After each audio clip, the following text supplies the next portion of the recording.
Well, a little while ago, somebody asked me in comments, or I think it was an email, he said about having the covered top on the M37, that he only saw it in one video. Well, actually, I've done that every year.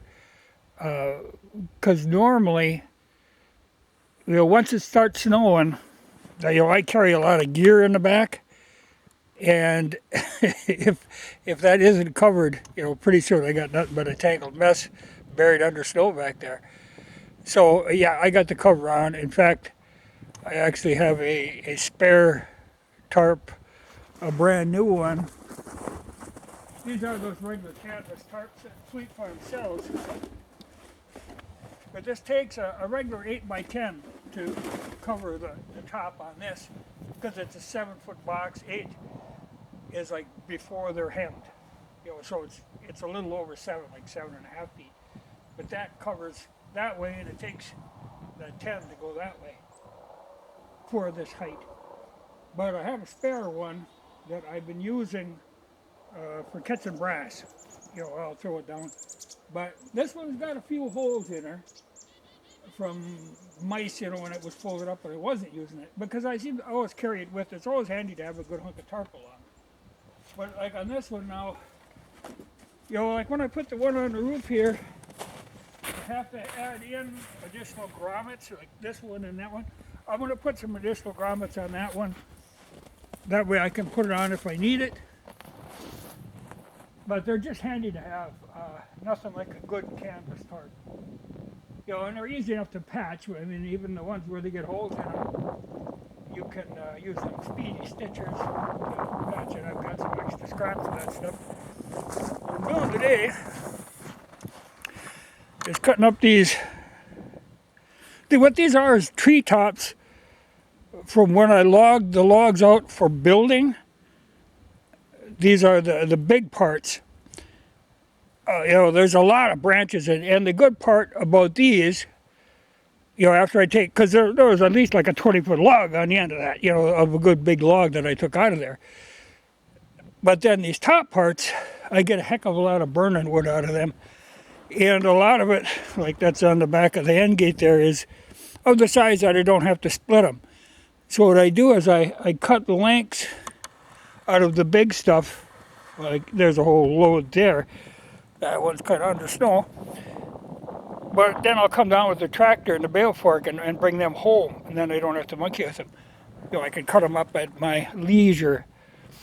And that's the same with this one. I got to cut off them two gnarly ones because they make it tough to load it. But, I'll get quite a little wood home that way because then I can always cut it up. But what I'm doing now is cutting them in the lengths and then taking that smaller stuff and that doesn't have to be split and hauling that home. Like an end gate load at a time. Normally you don't load your end gate like that, but with this I can. It's a real heavy end gate and it's chained, so I just load enough to bring it home to burn for a couple days. And it gets it out of the way so I can get this bigger stuff. Because even at like say 6 inches, I'll cut them into lengths about 8 feet long, throw them on top of the load.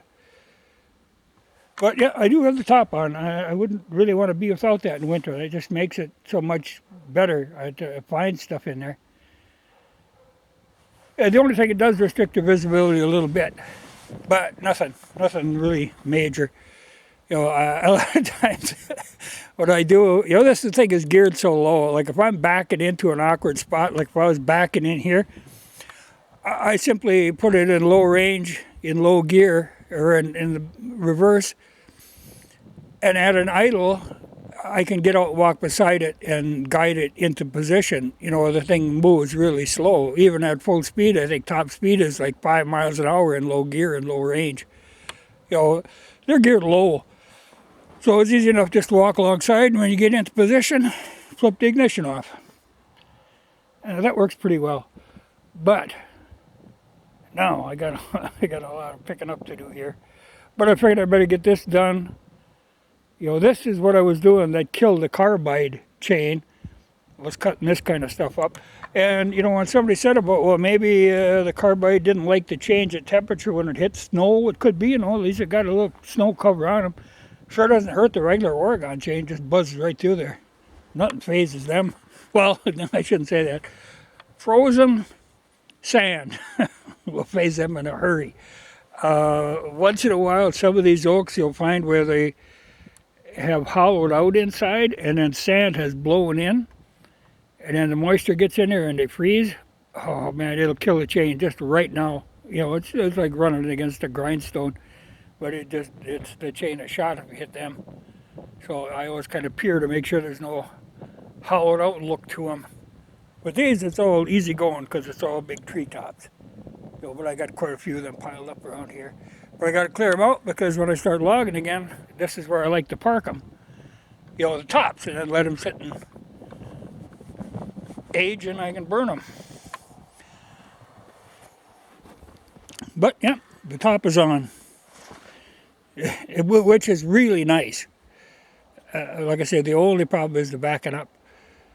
The only thing, every year by the time I go to put the top on, I've lost all the bungee cords, but I've kind of got the system down where I can buy, you know, the tarp straps. I know what I have to get them.